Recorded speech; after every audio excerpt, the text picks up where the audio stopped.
April മാസത്തിന് വാതരോഗത്തിൽ എന്താണ് പ്രാധാന്യം നിങ്ങൾക്കറിയാമോ? ലോകത്തെമ്പാടും ആർത്രൈറ്റിസ് അവയർനെസ് മന്തായിട്ടാണ് ഏപ്രിൽ മാസത്തിൽ ആചരിച്ച് വരുന്നത്. അതിന് പ്രത്യേകിച്ച് അതിൽ നമ്മൾ ആർത്രൈറ്റിസിൻ്റെ ഒരു അവയർനെസ് കമ്മ്യൂണിറ്റി അറിയിക്കുക എന്നുള്ള ഉദ്ദേശത്തോടെ കഴിഞ്ഞ കുറേ വർഷങ്ങളായിട്ട് ഇത് നമ്മൾ ചെയ്യാറുണ്ട്. അപ്പോൾ ഈ വർഷം ഞാൻ വിചാരിച്ചു ആർത്രൈറ്റിസിനെ കുറിച്ച് കൂടുതൽ നിങ്ങൾക്ക് അറിയിക്കാൻ പുതിയ കൺസെപ്റ്റ്സിനെ കുറിച്ച് പറയാമെന്ന് വിചാരിച്ചു. അപ്പോൾ ആദ്യത്തെ 1-2 വീഡിയോസ് ഞാൻ വിചാരിക്കുന്നത് ഏറ്റവും നൂതനമായ റുമറ്റോയിഡ് ആർത്രൈറ്റിസിന് ആമവാത ചികിത്സയിലുണ്ടായ ഒരു പുതിയ ട്രെൻഡാണ് ടി എന്ന് വെച്ചാൽ എന്താണ്? ടി ലെറ്റർ നമുക്കറിയാം, വളരെ പ്രധാനമാണ് ഈ ലെറ്റർ റുമറ്റോയിഡ് ചികിത്സയിൽ. എന്താണ്? 3 കൺസെപ്റ്റ്സ് ആണ്: time to treat, treat to target and tight control.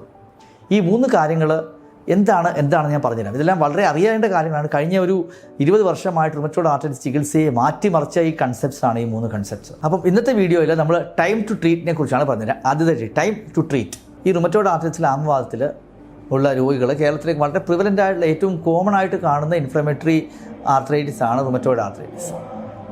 അത് മലയാളത്തിൽ ആമവാദം എന്ന് വിളിക്കാം, വാതരക്തം എന്ന് വിളിക്കും, ചില സന്ധിവാദം എന്ന് വിളിക്കും. ഇപ്പോൾ കൂടുതലും വാതരക്തം അഥവാ ആമവാദം എന്നുള്ളതാണ് ഇതിന് ശരിക്കും മലയാളത്തിലുള്ള ടേം. കഴിഞ്ഞ ദിവസം ഒരു പേഷ്യൻ്റ് വന്നു. പേഷ്യൻ്റ് ബേസിക്കലി വീൽ ചെയറിലാണ്. റുമറ്റോയിഡ് ആർത്രൈറ്റിസ് തുടങ്ങിയിട്ട് 3 മുതൽ 6 മാസമേ ആയിട്ടുള്ളൂ. ഭയങ്കര സിവിയർ ഡിസീസാണ്. അപ്പോൾ എല്ലാ ജോയിൻസും നീര് വെച്ചു, ESR വളരെ കൂടുതലാണ്, CRP കൂടുതലാണ്. അപ്പോൾ അവരോട് ചോദിച്ചു എന്ത് ചെയ്യണമെന്ന് അമ്മയ്ക്ക് ആഗ്രഹം. ഡോക്ടറെ എനിക്കൊന്ന് നടന്ന് ടോയ്ലറ്റ് വരെ പോയാൽ മതി, അത്രയും ഞാൻ ആഗ്രഹിക്കുന്നുള്ളൂ.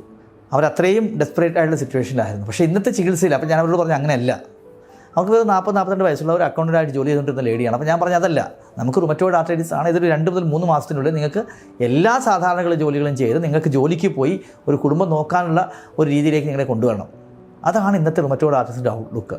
സാധാരണ സ്വന്തം കാര്യങ്ങൾ ചെയ്ത് പോകുക എന്നുള്ളതിൽ മാറി എല്ലാ കാര്യങ്ങളും ചെയ്യാനായിട്ട് പറ്റുന്ന ഒരു രീതിയിലേക്ക് ശാസ്ത്രം വികസിച്ചു കഴിഞ്ഞു. അപ്പോൾ പലപ്പോഴും റുമറ്റോയിഡ് ആർത്രൈറ്റിസ് പേഷ്യൻസിൻ്റെ എക്സ്പെക്റ്റേഷൻ വളരെ നല്ലതായിരിക്കണം.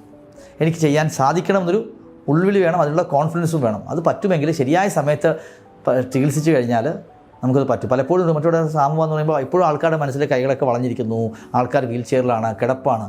ഒരു തരത്തിലെ സത്യമാണ് കേട്ടോ. 1980-കളിലൊക്കെ ലോകത്തിലെ ആദ്യത്തെ ഹാർട്ട് ട്രാൻസ്പ്ലാന്റ് നടത്തിയ സർജൻ റുമറ്റോയിഡ് ആർത്രൈറ്റിസ് വന്നു. 1978-ലാണ്. 1980-ൽ അദ്ദേഹത്തിന് റുമറ്റോയിഡ് ആർത്രൈറ്റിസ് വന്നു. അദ്ദേഹത്തിന് ലോകത്തിലെ ഏറ്റവും നല്ല ചികിത്സയാണ് കിട്ടിക്കൊണ്ടത്. കാരണം ലോകത്തിലെ ആദ്യത്തെ ഹാർട്ട് ട്രാൻസ്പ്ലാന്റ് നടത്തിയ സ്റ്റാർ സർജനായിരുന്നു. അദ്ദേഹത്തിന് 3 കൊല്ലത്തിനുള്ളിൽ സർജറി ചെയ്ത് നിർത്തേണ്ടി വന്നു, കാരണം കൈകളൊക്കെ വളഞ്ഞു പോയി. പക്ഷേ ആ രീതിയിൽ നിന്ന് ഇന്ന് ഏറ്റവും ചെറിയ ചികിത്സ, എത്ര താഴെക്കിടയിലുള്ള ഒരാളാണെങ്കിലും ശരിയായ സമയത്ത് അസുഖം കണ്ടുപിടിച്ച് കഴിഞ്ഞാൽ സാധാരണ രീതിയിൽ നമുക്ക് മടക്കിക്കൊണ്ടുവരാൻ സാധിക്കും. അങ്ങനെ അത് ചെയ്യാൻ സഹായിച്ച 3 കാര്യങ്ങളാണ് ഈ ടീസ്. അപ്പോൾ അതിന് ആദ്യത്തെ ടീയെക്കുറിച്ച് നമുക്ക് സംസാരിക്കാം, ടൈം ടു ട്രീറ്റ്. അപ്പോൾ ടൈം ടു ട്രീറ്റ് എന്ന് വെച്ചാൽ എന്താണ്?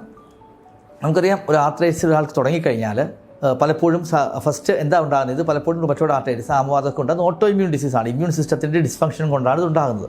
ആദ്യം ഇമ്മ്യൂൺ സിസ്റ്റത്തിൻ്റെ പ്രവർത്തനത്തിൽ ചെറിയ ചേഞ്ച് വരും. അപ്പോൾ ഈ റുമറ്റോയിഡ് ഫാക്ടറും ആൻറ്റി-CCP ബ്ലഡിൽ കൂടും, ESR പതുക്കെ കൂടി തുടങ്ങും. അത് കഴിഞ്ഞ് പതുക്കെ ജോയിൻസിൽ നീർവീഴ്ച വരും. ഫസ്റ്റ് സിംറ്റം നമ്മൾ ഇതിന് മുമ്പ് പറഞ്ഞിട്ടുണ്ട്, ഏർലി മോർണിംഗ് സ്റ്റിഫ്നെസ് ആണ്. അപ്പോൾ ഏർലി മോർണിംഗ് സ്റ്റിഫ്നെസ് വന്നു കഴിയുമ്പോഴാണ് ഫസ്റ്റ് ഈ അസുഖം വരുന്നത്. രാവിലെ എഴുന്നേൽക്കുമ്പോൾ കൈകൾ മടക്കാൻ പറ്റുന്നില്ല.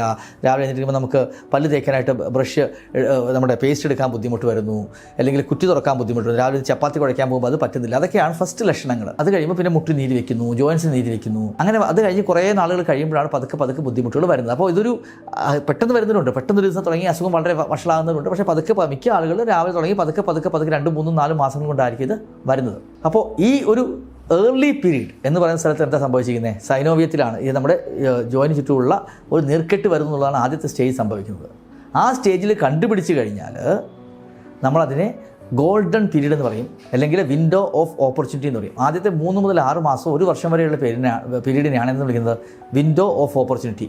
ആ ഏർലി സ്റ്റേജിലുള്ള വിൻഡോ ഓഫ് ഓപ്പർച്യൂണിറ്റി എന്താ സംഭവിക്കുന്നത്? നമ്മൾ ചികിത്സിച്ച് കഴിഞ്ഞാൽ അസുഖം വളരെ പെട്ടെന്ന് കൺട്രോളാക്കാൻ സാധിക്കും. 3 മുതൽ 6 മാസത്തിലുണ്ടെങ്കിൽ വളരെ പെട്ടെന്ന് അടുത്തൊരു 3 മന്ത്സിനുള്ളിൽ അസുഖത്തെ പൂർണ്ണമായും നമുക്ക് കൺട്രോൾ ചെയ്ത് വരുതിയെ കൊണ്ടുവരാൻ സാധിക്കും. യൂഷ്വലി 2 to 3 മന്ത്സിൽ കംപ്ലീറ്റ് ആയിട്ട് നമുക്ക് അസുഖം കൺട്രോൾ ചെയ്യാൻ സാധിക്കും. അങ്ങനെ ചെയ്യുമ്പോൾ ഗുണം: 1, രോഗിയുടെ വേദന കുറഞ്ഞു, വളരെ പെട്ടെന്ന് കുറഞ്ഞു, സഫറിങ് കുറഞ്ഞു. 2, ജോയിൻസിന് ഡീഫോമിറ്റി വരുന്നില്ല, ജോയിൻസ് വളഞ്ഞു പോകുന്നില്ല, കാർട്ടിലേജിനെ പ്രിസർവ് ചെയ്യാൻ സാധിച്ചു.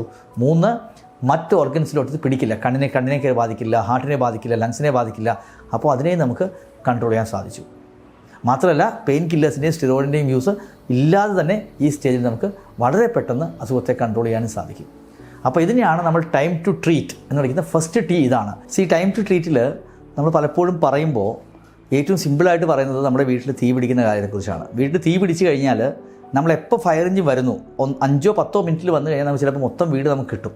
പക്ഷേ അതൊരു 3/4 മണിക്കൂറോ 1 മണിക്കൂറോ 2 മണിക്കൂറോ കഴിഞ്ഞിട്ട് വരുവാണെങ്കിൽ എന്താ സംഭവിക്കുക? ആ വീടിൻ്റെ നല്ലൊരു പോർഷൻ കത്തിപ്പോയി കാണും. കത്തിപ്പോയി കഴിഞ്ഞ പോർഷൻ നമുക്ക് പിന്നെ കെട്ടി ഉണ്ടാക്കേണ്ടി വരും അല്ലേ? അപ്പോൾ ഇറ്റ്സ് ഡിസ്ട്രോയ്, ഡാമേജായി. ആ ഡാമേജ് പ്രിവെൻറ്റ് ചെയ്ത് ഏറ്റവും ഇമ്പോർട്ടൻ്റ് എന്താണ്? തീ സമയത്ത് കണ്ടുപിടിക്കുക, ഫോൺ എടുക്കുക, നമ്മൾ ഫയർ എഞ്ചിൻ വിളിക്കുക, ഫയർ എഞ്ചിൻ നമ്മുടെ ഓടി ഇവിടെ എത്തുക. ഇതുപോലെ തന്നെയാണ് നമ്മുടെ ജോയിൻസിൽ തീ പിടിച്ചു കഴിഞ്ഞാൽ കഴിയുന്നതും പെട്ടെന്ന് നമ്മൾ ഡോക്ടറുടെ സഹായം തേടുക, അസുഖം കണ്ടുപിടിക്കുക, മരുന്ന് തുടങ്ങുക. അപ്പോൾ തന്നെ ജോയിൻറ്റിലെ തീ അങ്ങ് കെടുത്തുക. അപ്പോൾ ഈ ചേച്ചിയോട് പറഞ്ഞതുപോലെ അവർക്ക് അക്കൗണ്ടൻ്റ് ആയിരുന്നു. അവർക്ക് വീട്ടിലെല്ലാ ജോലികളും ചെയ്ത് അക്കൗണ്ടൻ്റ് ആയിട്ട് ആ കടയിലൊക്കെ പോയി, അത് 3rd ഫ്ലോറിൽ അവരുടെ കട.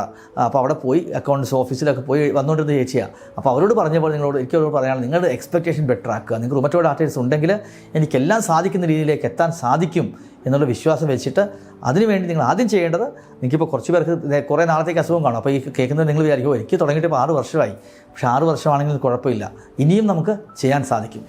Ideal is 3 to 6 months. പക്ഷേ ബെറ്റർ ലേറ്റ് ദാൻ നെവർ എന്നല്ലേ? അപ്പോൾ നിങ്ങൾ നല്ല ചികിത്സ എടുക്കുക. അങ്ങനെ എടുത്തിട്ട് പെയിൻ കില്ലറും സ്റ്റിറോയിഡും ഒന്നും ഇല്ലാതെ കറക്റ്റായിട്ട് മരുന്ന് കഴിച്ച് നിങ്ങൾക്കിത് കൺട്രോളിൽ കൊണ്ടുവരാനും സാധാരണ ജീവിതത്തിലേക്ക് മടക്കി കൊണ്ടുവരാനും സാധിക്കും.